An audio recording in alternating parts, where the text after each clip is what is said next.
2014 is fast approaching, yet still largely remains off the radar for both the media and moviegoers. 2013 is turning into one of the hottest Oscar races of all time, while 2015 is expected to be the battle of the blockbusters.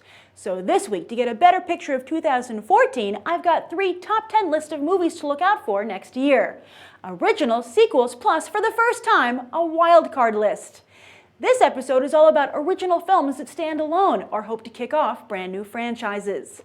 First up is Noah, the hotly anticipated Bible flick from Darren Aronofsky, not only marking his first film since 2010's Black Swan, but his first big-budget studio pick.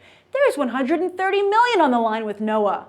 Noah is also noteworthy because it will be the first Bible film from Hollywood that doesn't cater exclusively to the religious demographic, instead trying to lure in casual believers and atheists as well, with action and environmental undertones.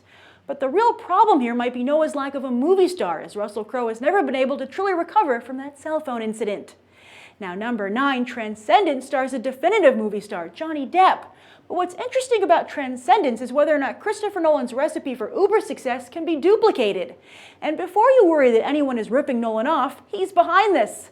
Executive producing with his wife, Nolan is helping his longtime DP, Wally Pfister, make his own directorial debut.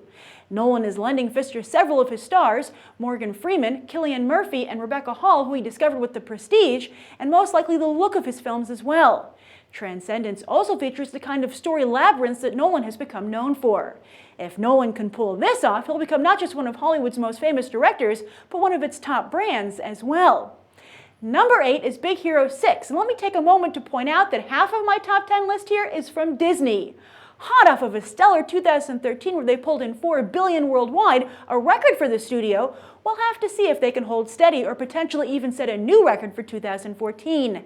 And Disney owes much of their success to the purchase of Marvel, which for the first time will be crossing over to another department at the studio with Big Hero 6.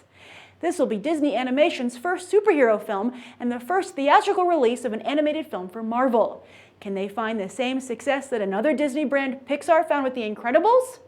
This will also be the first Western animated film to feature an anime influence, a potential game changer for the animation industry and maybe even Hollywood in general.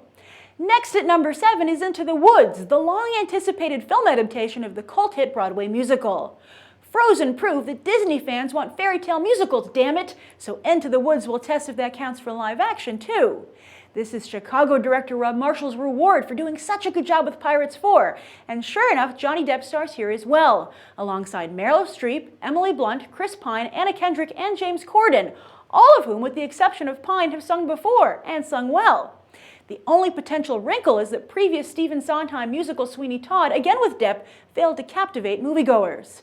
But when Cinderella, The Prince, The Big Bad Wolf, Little Red Riding Hood, and more all get together, can anyone resist a fairy tale Avengers? Number 6 is Tomorrowland, also from Disney, and the second live-action film from Incredibles director Brad Bird.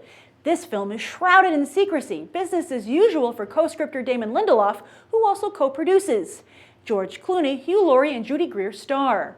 Both Brad Bird and Walt Disney himself were big fans of nostalgia and the future, so whatever Tomorrowland is about, expected to tie in heavily with some of the more intellectual and cultish aspects of Disneyana.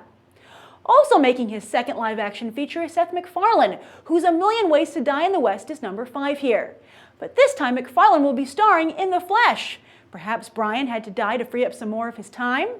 And speaking of Family Guy, while MacFarlane drew heavily from that cast for Ted, here he's landed legitimate film actors. Charlize Theron, Liam Neeson, and Amanda Seyfried all co-star in this Western comedy.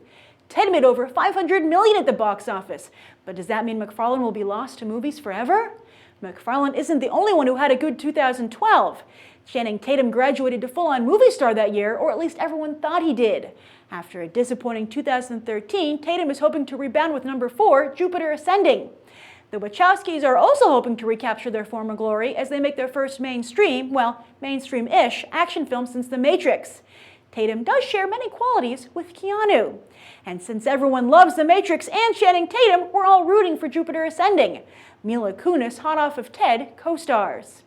Number 3 is Maleficent, which not only marks the return of Angelina Jolie to the silver screen, but Disney's most aggressive move yet to move fairy tales over from their animation department to live action.